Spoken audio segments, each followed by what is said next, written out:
Aha, finally. Okay, let's see whether we are live now.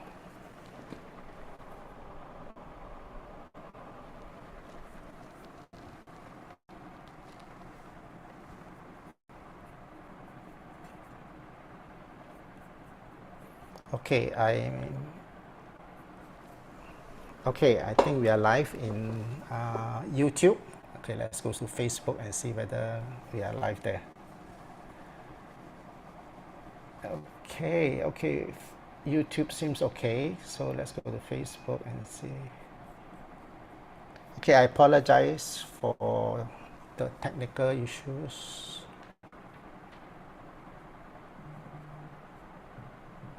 Okay, but I think okay, now my problem is that I'm getting feedbacks.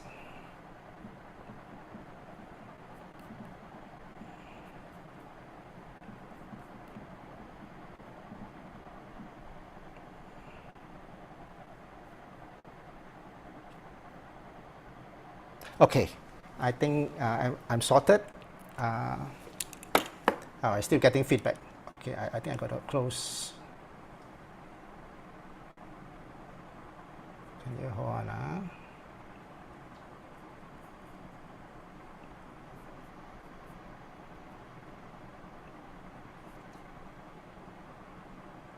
Okay, can you hear me?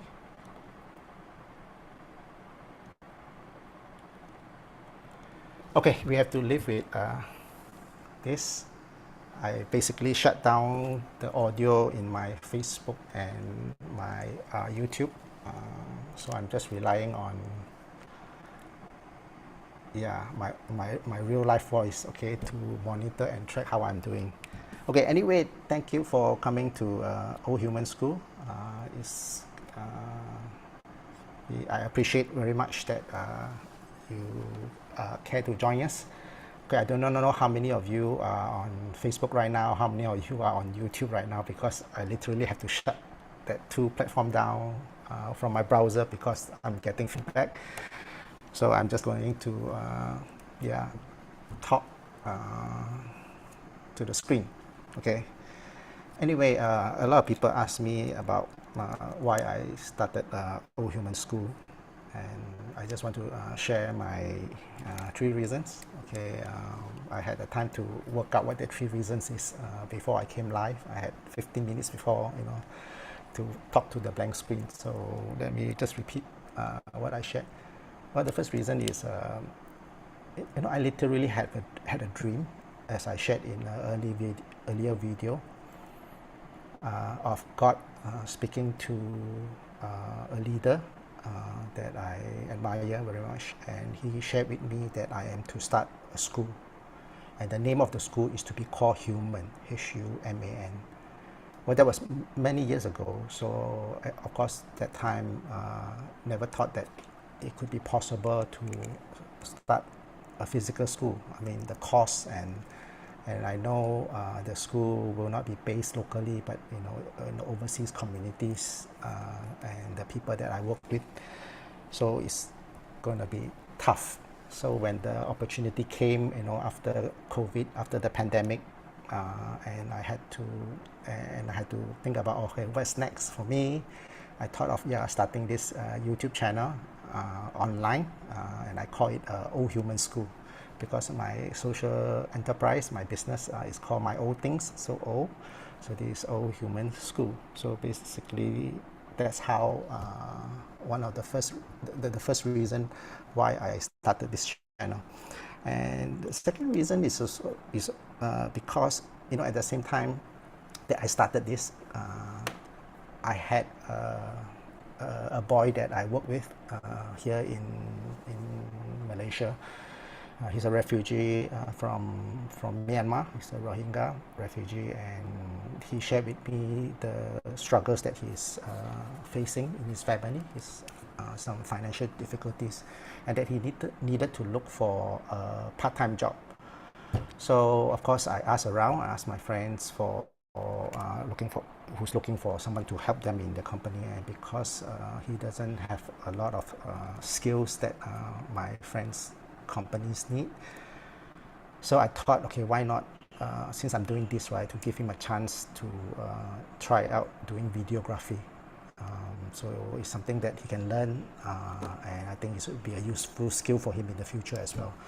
So I hired him, and he's now helping me do the videos. If you see some outdoor shots, in the past few videos, it's actually done by him, and he also helped me with the editing as well. So be gracious, okay? He has no experience at all, so he's been picking up, and you can see improvement video after video.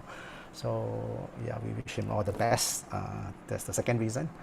And really the third reason is, for the past 2+ years, 2-3 years, we have been experiencing one of the most devastating pandemic ever experienced, okay, at least in our lifetime. And I think that COVID has impacted a lot of lives. Some people lost jobs. Some businesses had to shut down. Churches, community schools has to close, and then all of us had to retreat back to our homes and being locked up in and confined of our home, and our relationship at home were being challenged. Our business relationship, they're all being challenged. So a lot of us go into mental challenges, whether big or small. Some of us even go into depression, and recognizing this, after COVID, now that things are opening up again, economy is recovering. I hope recovering. That it's time, to do something different. It's time to connect with one another again. So we thought Old Human School, and particularly doing this Tuesday live session with all of you will help create that communication and that meeting one another and journeying with one another together. Of course, I hope that my Facebook is working, my YouTube is working. There's chat boxes where you all can say hi, and I can reply, or you all can ask questions. And I thought that would be a little bit more interactive. But anyway, Tuesday live with HT is not always going to be with HT. Last week I brought somebody, Shavin Tan, to come along, and I had my brother-in-law come along as well.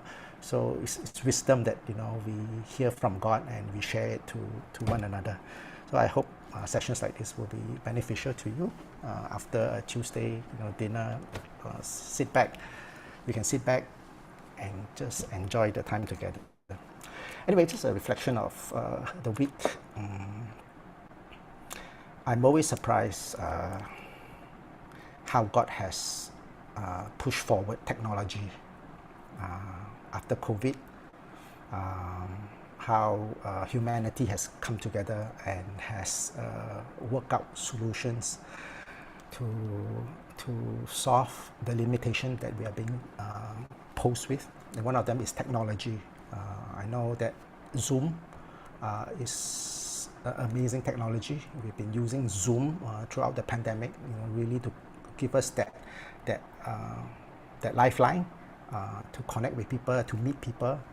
And I'm really grateful that God had provided that technology through people, through companies, that is able to provide us this.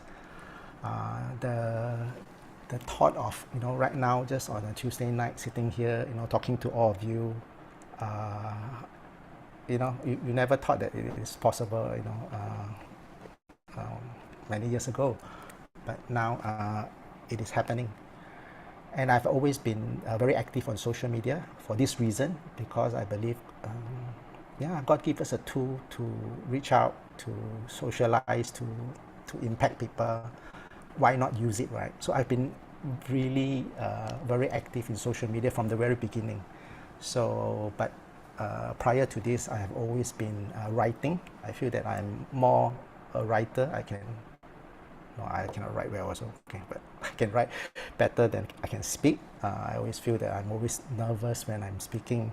So sessions like this are just training for me to be comfortable with speaking to a camera.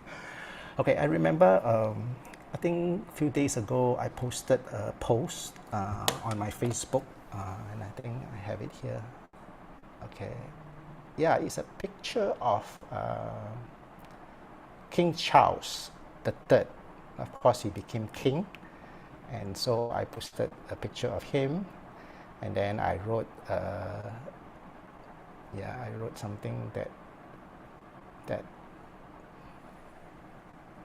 I didn't know. I always just push things out there, and I realized that when I posted that, that a lot of people liked it, and a lot of people shared it. Okay, so it went viral according to my standard. Okay, I know for the big timers, going viral means thousands of shares, but I have quite a number of shares for this one. And in the post I wrote this, I say, this is King Charles III. So what did he do to become king? Nothing, I wrote. He did absolutely nothing. He didn't have to do anything other than that, not mess it up, the inheritance that he was born into. So he was born into royalty, right? So I shared that the thing is, our spiritual life is the same. Okay, we cannot work ourselves to become heirs in the kingdom of God. Okay, we inherit it when we accept God, Jesus, into our life to become sons and daughters, princes and princesses of the Most High King.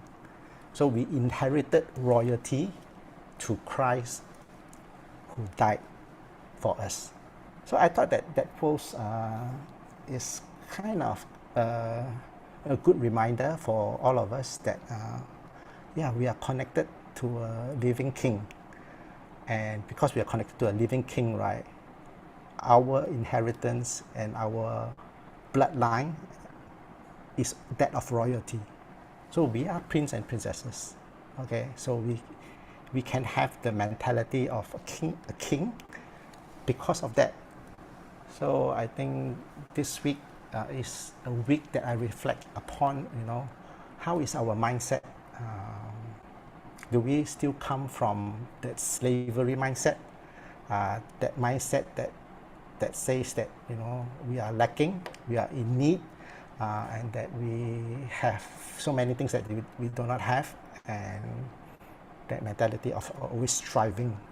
Or are we at rest, knowing that we have God who will provide for us, and that we have a king who is our father, and that our bloodline is that of royalty because of Christ? I think that changes a lot of things when we have the mentality of royalty, of one that believes that we inherit all the goodness of the king, all the title, the possession, the spirit, the lifestyle even of a king. Okay, we may not experience it right now, right? But positionally, we are there. So encouragement to all of us to always think big. Sometimes when you think big, you may not reach that bigness, right? But you may reach halfway, but it's still better than if you don't think big. So as a king, as an heir to a king, to a kingdom, right, we always have to have kingdom-minded thinking, and to think bigger than what our current mind and our limitation is boxing us up to think. So that's why in my videos, the past few uploads, right, I'm talking about dreams. I think one of the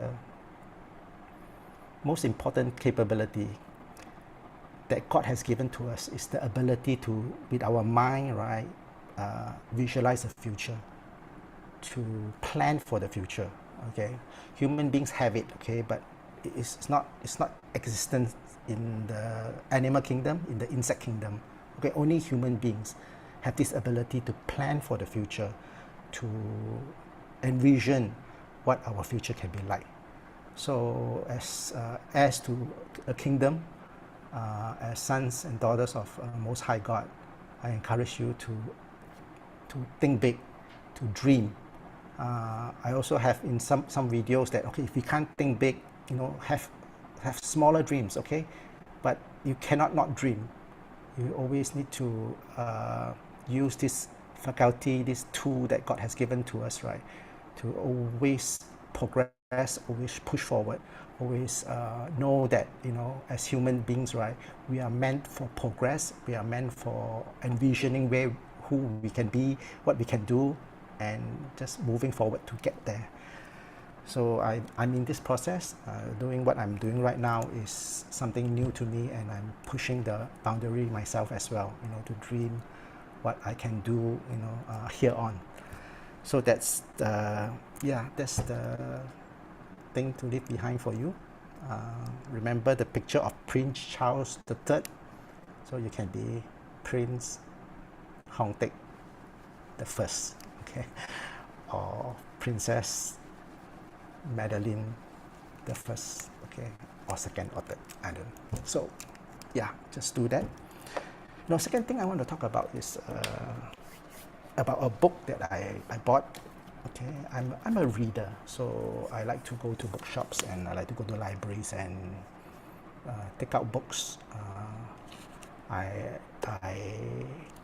books are right here. So I have a stack of books here, and if you can see the type of books I read, right, I read very widely. I believe in being open-minded, to read, to learn. The thing is, we always know what we know. We always do not know what we do not know. Okay, we always know what we know, obviously, right? What we know, but we always do not know what we do not know. Okay, think about it. We always do not know what we do not know. Okay, the fact that we do not know what we don't know, what if there are information out there, there are knowledge out there, there are things out there that is able to help you in your life and bring you to a much better future for yourself and for your family and for your community, for your tribe, for your church, for your business. What if there's information out there, but if you do not know what you do not know, then you probably miss out a lot on an opportunity how you can progress in your life and in your business or in your ministry. So I like to go to bookshops because I just like to read, okay? And this is the book that I brought out. It's called The Go Giver Influencer. Okay, to be honest, one of the reasons why I picked up this book, it was a blind buy. I didn't get the chance to open it up. It was wrapped up and I got it. It's because of the word influencer. Okay, because I'm in this journey, right, to be an influencer or attempt to influence in as many ways that I can. I thought this is about this, but it's not. Okay, then when I knew about this term called Go Giver. Okay, I have heard about this term and this books before about Go Giver. Of course, Go Giver is a term that is opposite of this well-known term called Go Getter. Okay, a Go Getter is about somebody who go get things. They go and take things. Get things. So Go Giver is the opposite of that. So instead of going and trying to take and get and keep, you are going to give. You are going to bless, to provide. And I think that term always resonates with me. I always one time someone asked me what I do. I say I'm a go giver businessman. Okay, I'm a go giver businessman. That I give. Okay, I give more than I take. And because I give, then things happen. So because of that, it attracted me to this book. Okay, when I saw it, the Go Giver Influencer.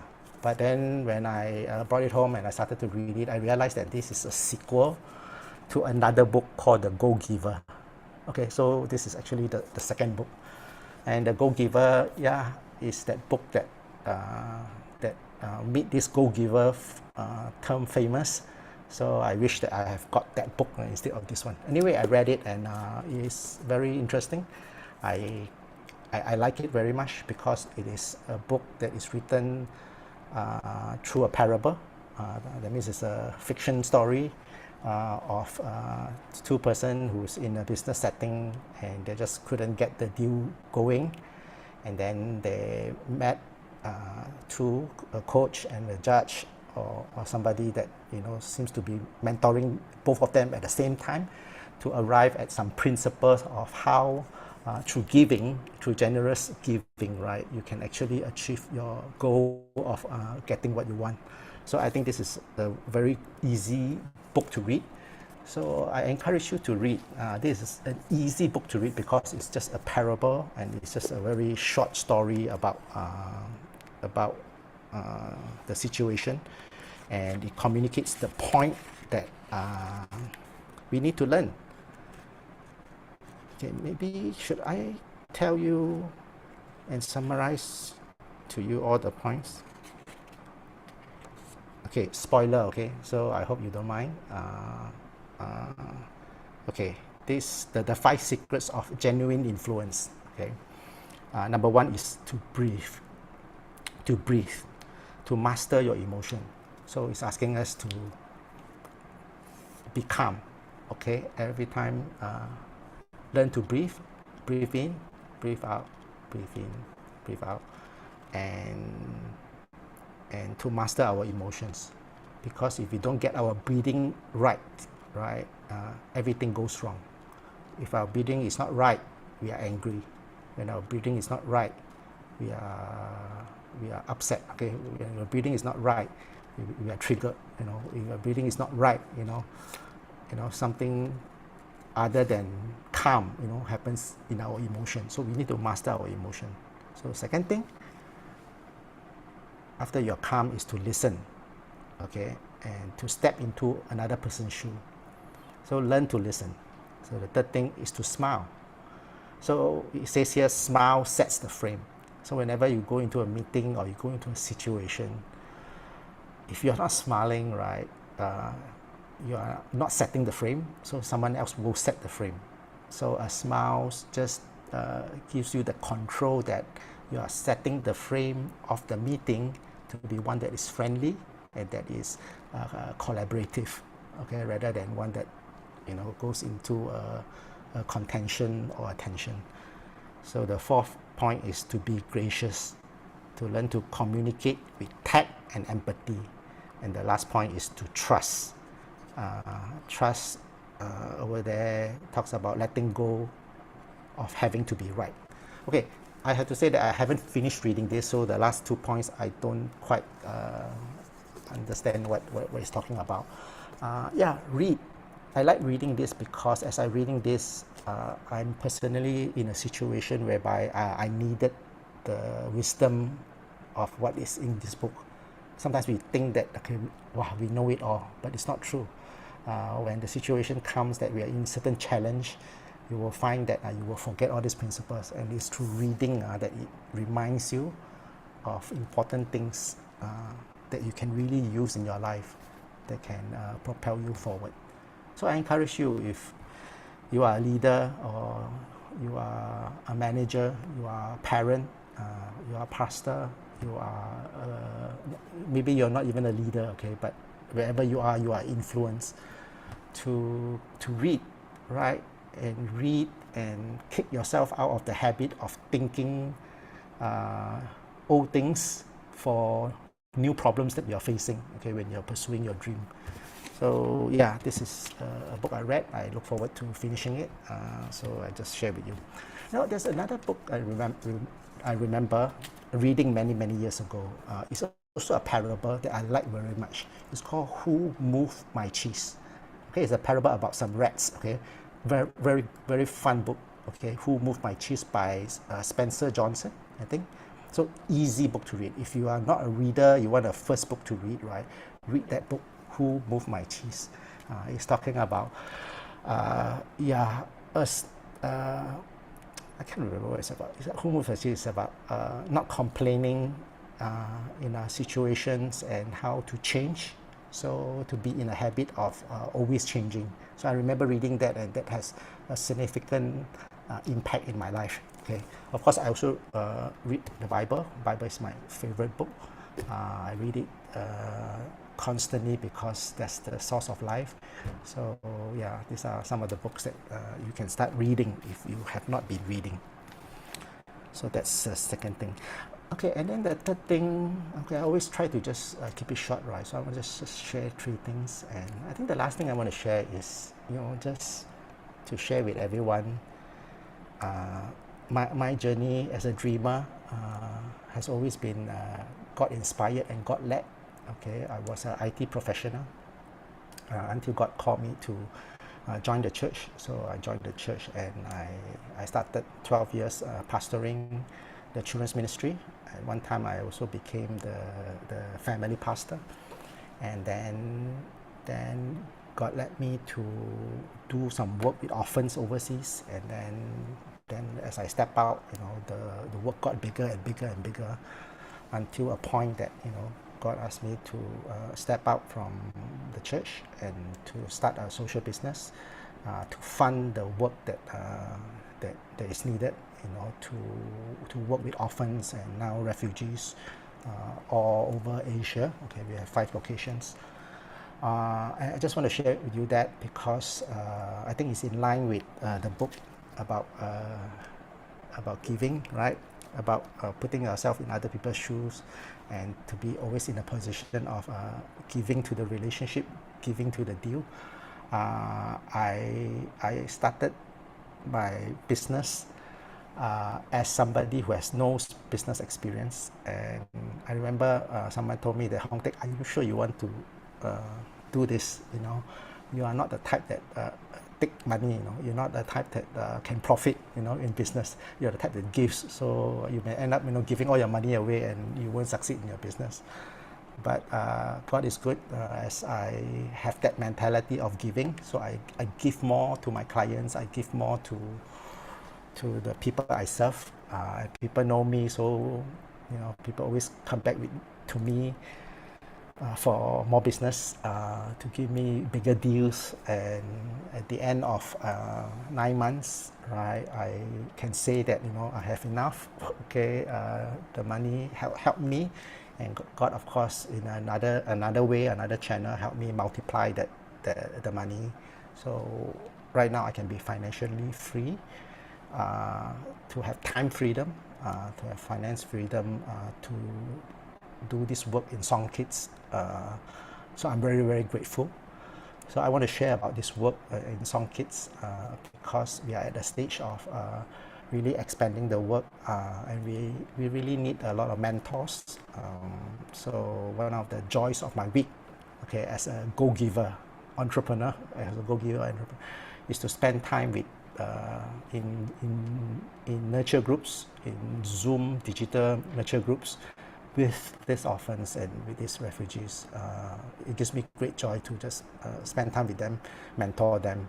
Don't let the word mentor scare you. I think sometimes mentoring is just about influencing, about being a friend and showing genuine love. We meet once every 2 weeks, and some of the groups meets once every month. Yeah, we are calling for people who would like to join us to become a mentor. Okay, no pressure, not selling anything, but I'm just selling you a dream that all of us can have, to do something meaningful, do something purposeful. So we have a festival coming up, SongKids Festival. It's an online competition where we give opportunity for our kids to sing a song, to do a dance, submit their artwork, or do a video performance. And then we have a judge. We have judges. They will friendly competition. They will put them in rankings, and then after that we will do an announcement online. Okay, we used to do this live in the location in Myanmar, in Batam, in Surabaya, in Penang. We used to do that in those places, but because of COVID, we have to go online. So support us in that event. If you know any communities that you are connected to, orphanages, centers for the poor, kids that just needed the opportunity to show off their talent. Just connect it to us. We send them the link, for them to submit their application, their entries. So yeah, just through all these festivals that we're running, we have reached almost 7,000 kids, 7,000 orphans and refugees. And yeah, there are rooms to put them into groups, mentoring groups, and we can make a difference in their life. We're also starting a fund to help them in their bursary, in help them in their studies. Okay, those that want to study can study, right? They shouldn't be left out. I want to give them a chance to bring out their song, bring out their talent. So yeah, just want to share the last thing as SongKids is something passionate in my heart, and the whole reason why I do what I do, why I step out from the church ministry to become this sort of leader, pastor in the marketplace. So thank you for joining us live. So I hope it wasn't too long, and I hope my Facebook and my YouTube are streaming. If it's not, please forgive us. I will see how I can edit this and then load it again. So we will try again next Tuesday. So I hope you enjoy this time. I see you, and bye-bye. Take care.